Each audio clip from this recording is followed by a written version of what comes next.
안녕하세요. 오늘 저희는 보험 상품의 숨겨진 가치에 대해 좀 깊이 파헤쳐 보려고 합니다. 네, 반갑습니다. 이게 흔히 비교되는 은행 상품과는 좀 결이 다른 보험만이 줄 수 있는 독특한 장점들이 꽤 있더라고요. 맞아요.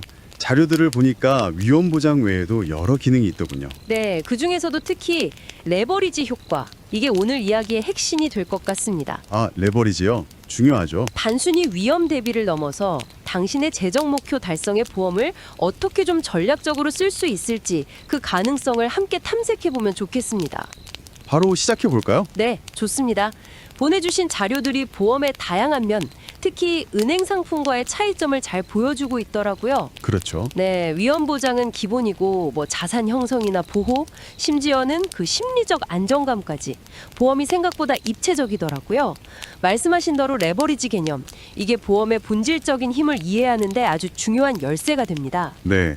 자료 딱 처음 보는데 시선을 확 끄는 게 바로 그 레버리지 효과였어요. 아, 네, 그렇죠. 예를 들어서 월 보험료 10만 원으로 가입하고 바로 다음 달에 1억 원의 사망보험금을 받을 수도 있다.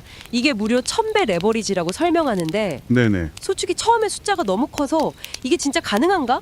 약간 비현실적으로 느껴지기도 했거든요. 이게 어떻게 가능한 구조죠? 아, 그 점이 바로 보험 레버리지가 우리가 흔히 아는 금융투자 레버리지랑 근본적으로 다른 부분입니다. 다른 건가요? 네. 주식이나 부동산 투자는 기본적으로 남의 돈, 그러니까 대출을 쓰는 거잖아요. 그렇죠. 빚이죠. 네. 당연히 갚아야 하는 부담이 따르고요. 근데 보험의 레버리지는 위험 공동체 원리에 기반해요. 위험 공동체요? 네.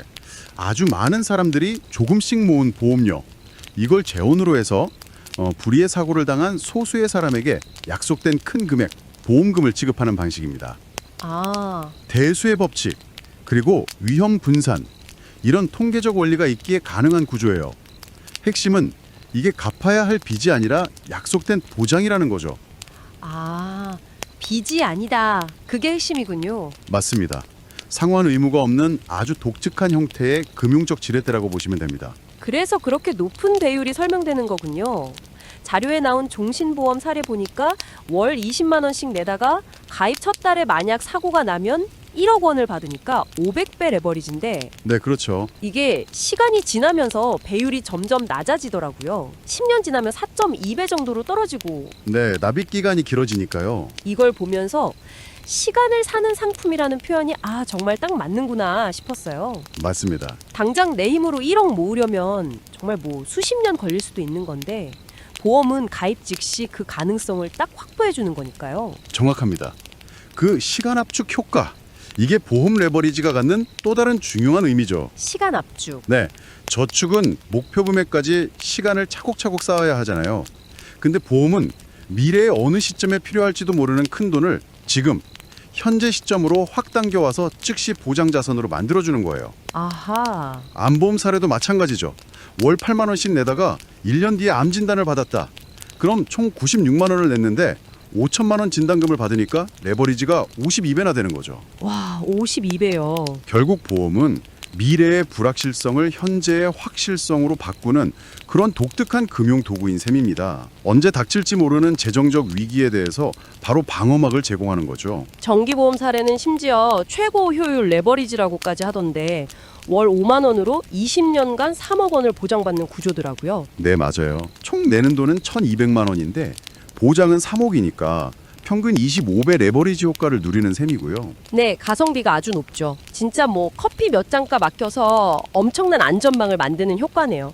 특히 어린 자녀가 있거나 부양가족이 있는 경우엔 가장이 잘못됐을 때 그 남은 가족들 생계 유지나 빚 갚는 거, 애들 학자금 마련 이런 데 정말 결정적인 역할을 할 수 있겠다 싶어요. 맞습니다.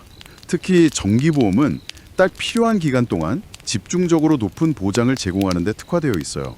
그래서 자녀 양육기처럼 특정 시기에 재정적 책임이 클 때 아주 효율적인 선택지가 될 수 있습니다. 그렇군요. 네, 이처럼 레버리지는 단순히 뭐 숫자의 마법 이런 게 아니라 필요한 시기에 필요한 규모의 재정적 보호를 가능하게 하는 실질적인 기능인 거죠. 레버리지 효과 말고도 보험의 장점으로 강제저축 기능을 또 꼽더라고요. 아, 네, 그것도 있죠. 사실 은행 적금은 마음만 먹으면 언제든 깰 수 있잖아요. 급전 필요하면 유혹에 넘어가기 쉬운데 그렇죠. 해지가 너무 쉽죠. 근데 보험은 중간에 해지하면 원금 손실 볼 수도 있으니까 심리적으로 좀 망설여진다? 이게 어떻게 보면 좀 불편한 점 같은데 장점이 된다는 게 재밌어요. 그렇죠. 일종의 넛지 효과라고 할까요? 아니면 약속 장치 같은? 아, 넣었죠. 네. 해지할 때 손실이 생긴다는 그 페널티랑 매달 자동으로 돈이 빠져나가는 시스템이 딱 결합돼서 현재의 내가 미래의 나를 위해서 저축을 꾸준히 하도록 돕는 거죠. 자료에 나온 통계 보니까 10년 유지율이 보험은 한 70%인데 적금은 30% 정도라고 하더라고요. 와, 차이가 꽤 크네요. 네, 이런 행동 경제학적인 효과를 보여주는 거죠. 그래서 장기적인 목돈 마련이라 노후 준비처럼 진짜 강한 의지력이 필요할 때 의외로 큰 도움을 줄 수 있습니다. 미래의 나를 위한 강제성을 좀 부여하는 셈이죠. 그리고 복리 효과에 비과세 혜택까지 더해진다는 점도 강조되던데요. 네, 장기 상품의 강점이죠. 근데 자료에 나온 시뮬레이션 보니까 약간 헷갈리는 게 월 100만 원씩 20년간 냈을 때요. 세후 수령액 기준으로 은행 적금 연 3%로 가정하면 약 3억 1,400만 원. 네, 근데 비과세 보험은 연 2.5% 공시이율로 가정했을 때 약 3억 900만 원. 오히려 은행 적금이 더 많아 보이던데요. 네. 그 결과만 딱 보면 단기적으로는 예금 금리가 더 좋아 보일 수 있어요. 그렇죠. 그럼 비과세 혜택이 별로 큰 건가 싶기도 하고 하지만 여기서 핵심은 세금하고 시간의 힘입니다. 세금과 시간. 네. 그 시뮬레이션에서 은행 적금은 만기의 이자 소득세로 한 1,350만 원 정도를 내야 해요. 아, 세금이 꽤 되네요. 그렇죠. 근데 보험은 관련법 요건만 충족하면 비과세 혜택을 받거든요. 그러니까 이자율 차이보다 세금 효과가 더 커지는 시점이 온다는 거죠. 아하. 자료 분석에 따르면 이 차이가 기간이 20년을 넘어서 30년, 40년 이렇게 길어질수록 복리 효과랑 맞물려서 기하급수적으로 벌어질 수 있다는 겁니다. 아, 기간이 길어질수록 유리해지는 거군요. 네. 물론 시뮬레이션에 가정된 금리는 변동될 수 있고 보험 상품의 사업비 같은 것도 고려해야겠지만 장기적인 자산 축적 관점에서 보면 비과세 복리의 힘은 절대 무시할 수 없는 요소입니다. 당장의 금리 숫자 너머에 장기적인 그림을 봐야 하는 거죠. 그렇군요.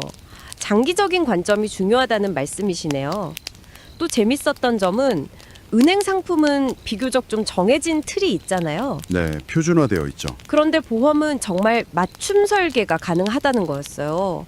20대 사회초년생은 실손보험부터 시작해서 30대엔 암이나 사망보장 좀 강화하고 40대는 건강 관련 보장 늘리고 50대는 간병, 60대 이상은 또 유병자 보험 이렇게 각자 인생 단계랑 필요에 맞춰서 조립이 가능하다는 거잖아요. 바로 그 유연성. 그게 보험의 아주 큰 매력 중 하나입니다. 네. 마치 레고 블록처럼요. 개인의 생애 주기가 변하잖아요.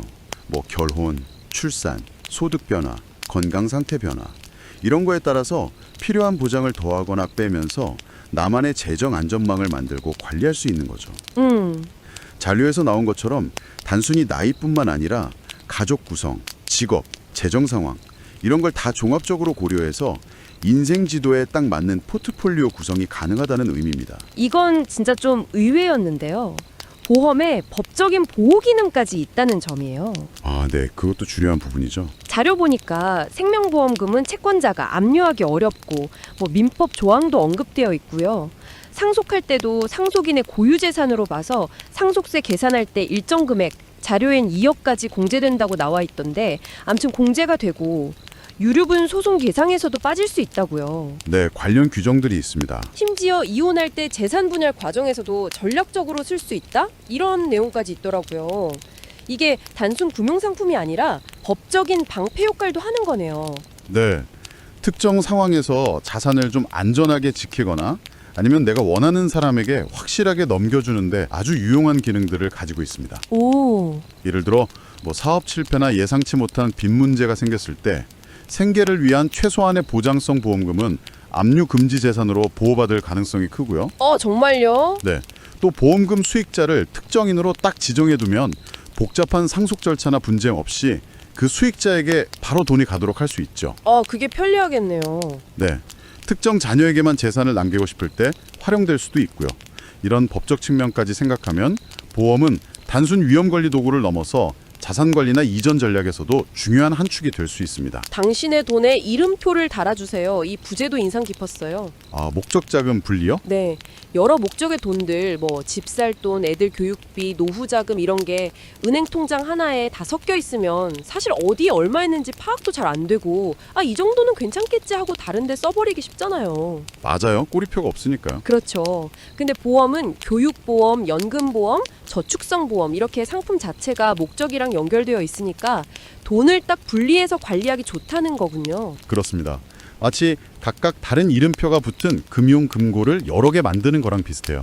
금융금고요? 네, 자료 설명처럼 자녀 대학 등록금, 나의 은퇴자금 이렇게 명확한 목적을 가진 돈을 따로 떼서 관리하니까 그 돈이 다른 급한 용도로 쓰이는 걸 물리적으로나 심리적으로 막아주는 거죠. 그렇겠네요. 이게 아까 얘기했던 강제저축 효과랑도 시너지를 내면서 장기적인 재정 목표 달성 확률을 높여주는 역할을 합니다. 돈이 막 섞여 있지 않으니까 이거 여유자금이네 하고 착각해서 써버릴 위험도 줄어들고요. 요즘처럼 물가가 계속 오르면 사실 은행 예금의 그 고정된 이자율이 실질 가치를 깎아먹는 거 아니냐 이런 걱정도 많잖아요. 네, 그렇죠. 인플레이션 문제죠. 자료에서는 이런 인플레이션에 대응하는 방법으로 변액보험을 제시하더라고요.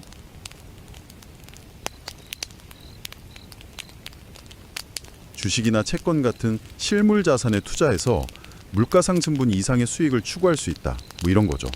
물론 반대로 원금 손실 위험도 있고요. 맞습니다. 변액보험은 낸 보험료 일부를 펀드에 투자하고 그 운용 실적에 따라서 나중에 돌려받는 보험금이나 해지 환급금이 달라지는 구조예요. 네, 그래서 투자 성과가 좋으면 물가 상승률을 넘어서는 수익을 얻어서 실질 구매력을 유지하거나 높일 가능성이 있는 거죠. 자료에 과거 20년 평균 수익률 예시도 나왔었죠. 은행 예금 3-4%대, 변액보험 펀드 5-7% 정도. 네, 봤어요. 하지만 강조해야 할 점은 이건 어디까지나 과거 평균일 뿐이고 미래 수익을 보장하는 건 아니라는 거. 그리고 투자에는 항상 원금 손실 위험이 따른다는 사실이죠. 네, 그건 명심해야죠. 네. 따라서 변액보험은 본인의 투자 성향이나 위험 감수 능력, 그리고 장기적인 투자 관점을 충분히 고려하고 선택해야 합니다. 다만 비과세 혜택은 요건 충족 시 똑같이 누릴 수 있다는 점은 장점이고요. 최근 보험 트렌드 변화를 보여주는 점도 흥미로웠어요. 건강관리 노력과 연계해서 혜택을 주는 상품들이 늘고 있다는 거요. 네. 헬스케어 연계 상품들. 네. 예를 들어서 정기적으로 건강검진 받거나 하루 걸음수 같은 운동 목표 달성하면 보험료를 깎아주거나 포인트를 주는 방식, 삼성생명 애니핏 같은 구체적인 서비스 사례도 있더라고요. 이건 단순히 돈 아끼는 걸 넘어서 건강까지 챙기게 만드는 동기부여가 되겠는데요. 정확히 그렇습니다. 이게 보험사랑 가입자 모두에게 이익이 되는 소위 윈윈 구조라서 확산되는 추세예요. 윈윈이군요. 네. 가입자 입장에서는 건강도 챙기고 실질적인 금전적 혜택, 보험료 할인이나 리워드 같은 것도 얻을 수 있고요. 보험사 입장에서는 가입자가 건강 관리를 잘하면 결국 미래에 보험금 나갈 확률이나 규모가 줄어들 수 있으니 좋은 거죠. 그렇겠네요. 자료에서 지적하듯이 이건 금융이란 헬스케어 서비스가 융합되는 좋은 사례고, 보험의 역할이 단순히 사고 난 뒤에 사후 보장에서 벗어나서 사전 예방이나 건강관리 영역으로 확장되고 있다는 걸 보여줍니다. 아까 레버리지 효과나 법적 보호 기능 얘기할 때 잠깐 나왔지만 수익자 지정 기능 자체의 중요성도 다시 한번 강조해야 할 것 같아요. 네, 아주 실용적인 기능이죠. 일반적인 예금 자산은 상속이 시작되면 상속인들끼리 협의하거나 법원 결정 같은 복잡한 절차를 거쳐야 실제로 쓸 수 있게 되잖아요. 네, 시간이 꽤 걸리죠. 근데 보험금은 미리 지정된 수익자한테 비교적 빨리 지급될 수 있다는 거. 자료에 나온 예시처럼 피보험자 사망하고 일주일 안에 배우자 계좌로 보험금이 바로 들어올 수 있다면 당장 필요한 장례 비용이나 긴급 생활자금으로 쓰는데 정말 큰 도움이 될 것 같아요. 네, 그 신속성하고 확실성, 그게 수익자 지정 기능의 핵심 가치입니다. 특히 가장이 갑자기 잘못됐을 때 남은 가족들이 겪게 될 경제적 혼란이나 어려움을 최소화하는 데 아주 실질적인 도움을 줄 수 있죠. 상속재산 분할 협의가 길어지거나 분쟁이 생기더라도 지정된 수익자는 그거랑 별개로 보험금을 받아서 당면한 문제들을 해결해 나갈 수 있거든요. 그게 중요하겠네요. 네, 상속인 전원의 동의나 복잡한 서류 절차 없이 약속된 사람에게 약속된 금액이 직접 전달된다는 점. 이건 다른 금융자산에서는 찾기 힘든 보험만의 아주 중요한 장점입니다. 그리고 마지막으로 언급된 장점은 심리적 안정감이었어요. 아, 네. 마음의 평화죠. 어찌 보면 제일 추상적일 수 있는데 또 가장 근본적인 혜택일 수도 있겠다 싶었어요. 예를 들어서 수중에 현금 1억 원이 있는 사람이랑 현금 5천만 원이랑 5천만 원짜리 암보험을 가진 사람이 있다고 쳐보죠. 네. 만약 실제로 암 진단받아서 치료비 5천만 원이 딱 필요하게 됐을 때 전자는 자산이 반토막 나는 충격을 겪지만 후자는 갖고 있던 현금은 그대로 지키면서 보험금으로 치료비를 낼 수 있잖아요. 그렇죠. 상황이 완전히 다르죠. 이때 느끼는 안정감의 차이는 정말 숫자로 설명하기 어려울 것 같아요. 전적으로 동감합니다. 미래에 혹시 생길지도 모르는 예측 불가능한 위험, 특히 큰 돈 들어가는 질병이나 사고에 대한 불안감을 줄여주는 것. 이게 보장성 보험이 주는 핵심적인 가치 중 하나예요. 네, 자료에서 돈으로 환산하기 어려운 마음의 평화라고 표현했던 것처럼 만약의 사태에 내가 대비되어 있다는 그 생각 자체가 현재의 삶에 더 집중하게 만들고 또 가족에 대한 책임을 다하고 있다는 그런 심리적 만족감을 줍니다. 이건 뭐 계량화하긴 어렵지만 우리 전반적인 삶의 질에 상당한 영향을 미치는 보험의 아주 중요하고 본질적인 효용이라고 할 수 있습니다. 오늘 저희는 당신이 보내주신 자료 통해서 보험 상품이 가진 다채로운 매력들을 아주 깊이 있게 들여다봤습니다. 네, 정말 다양한 기능들이 있었죠. 네. 은행 상품과는 확연히 다른 보험만의 강력한 무기인 레버리지 효과를 시작으로 해서 우리의 행동 패턴을 활용한 강제 저축, 또 장기적인 비과세 복리 혜택, 인생 주기에 맞춘 설계 유연성, 예상치 못한 상황에서의 법적 보호 기능. 맞아요. 자금 분리 기능도 있었고요. 아, 맞다. 자금에 이름표 붙여주는 목적별 분리 관리, 인플레이션 시대를 위한 투자 연계 가능성, 건강관리 인센티브, 가족을 위한 신속하고 확실한 자금 전달 기능, 그리고 마지막으로 돈으로 사기 힘든 심리적 안정감까지.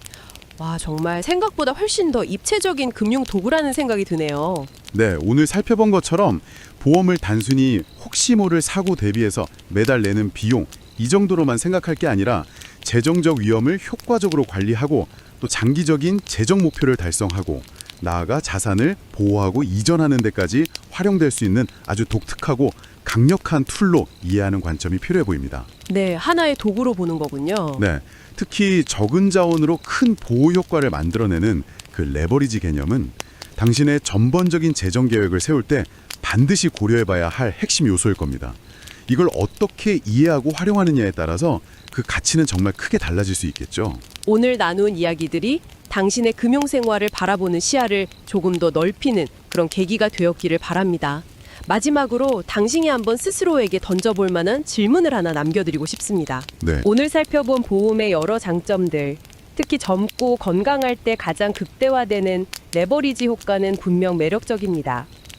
하지만 바로 그 시기에 장기간에 걸쳐서 보험료를 내는 것이 어쩌면 더 높은 수익률을 기대할 수 있는 다른 투자 기회나 아니면 당장의 삶의 질을 높이는 소비가 큰 다른 선택지들을 포기하는 기회비용을 치르는 것은 아닐까요? 이 레버리지의 매력과 기회비용 사이의 균형점, 이걸 어떻게 잡는 것이 당신에게 최적의 전략일지 한번 깊이 고민해 보시면 어떨까 합니다.